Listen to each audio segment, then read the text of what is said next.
Hey everyone, it's Sunny here from the Impact team. It is the 20th of the 12th of the 12th today, and in today's lesson we'll be teaching you what to do before you actually deposit money into your employees' bank accounts, obviously for their wages.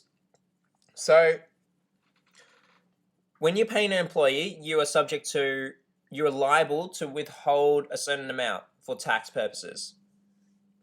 So, withholding tax is a necessary calculation which every employer has to make. Now, you can see the document I have opened up here. It's called the monthly wage info sheet. Now, this has to be filled out by you every month. However, we will be sending you reminder emails about this in due course. The important part to take away from this document at present, because you won't need to know it all now, is the section where we have tax withheld and net pay.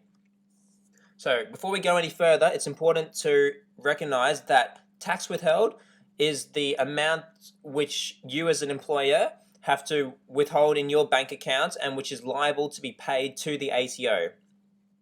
Net pay is the amount which actually gets deposited into, or EFT'd, preferably EFT'd, into your employee's bank account.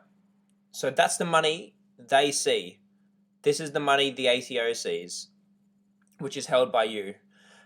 Okay, so I have included a link here, which is the official ATO tax calculator. And if we go to that now, I've already opened up in Firefox. Oops, sorry, here it is. What's happened here?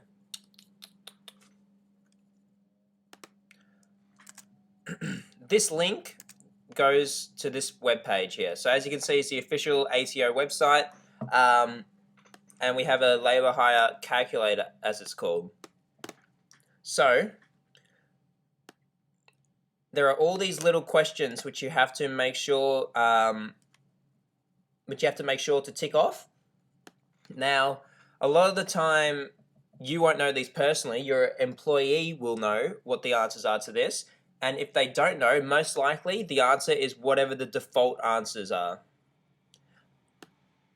Obviously, if they don't know what the answer is, give them a little time to get back to you on that point. But otherwise, most likely the default answers are what they are applicable for. Anyway, so there are two important parts to this. I mean, arguably all of this is important, but having done a tax law course, I can tell you now that the tax file number is very important.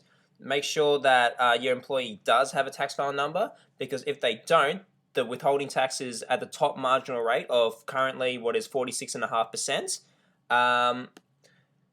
Cool. And the other major thing is the Medicare. Oh, hang on, sorry. The miscellaneous part. So, does the payee have accumulated help debts?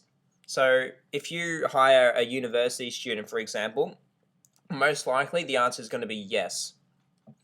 Anyway, now to the gross earnings section. Gross earnings are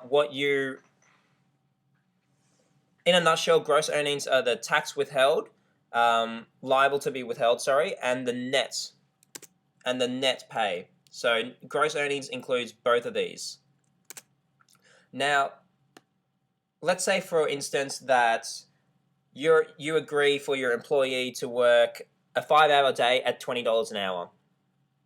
So a 5-hour day at $20 an hour will mean that on a daily basis they get $100 a day. For 5 days, being a working week, that is $500 in a week. So we put $500 in. Now, obviously, make sure the box here is attached to weekly. If you pay your employee fortnightly or monthly or quarterly, make sure that this number reflects this time period that you've allocated. So now that we know that we are due to pay we have agreed to pay our employee $500, we hit calculate. And what you will notice here is gross weekly earnings are, as we entered, $500. The tax withheld is $35, and the net pay is $465. So what does that tell us? it tells us that before we actually put money into the employee's bank account, we have to look at this. We don't put the $500 into the employee's bank account. We put in $465, and we keep $35 on the business account, essentially. So this is a liability now. You owe this to the tax department when you submit your BAS, but that's a whole new ball game, and we won't go into that much detail as of yet.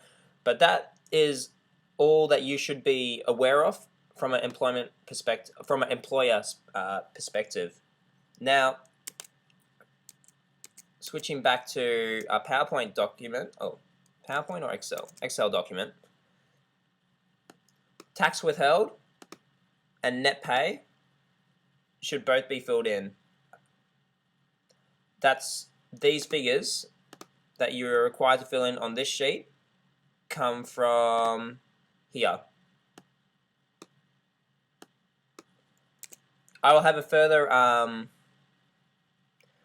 further explanation as to what this monthly wage info sheet is, but the priority for this lesson was to actually allow you as an employer to recognize that even though you have told your employee that he's eligible for $500 a month, he is not going to actually receive that $500. He's actually only going to get paid $465.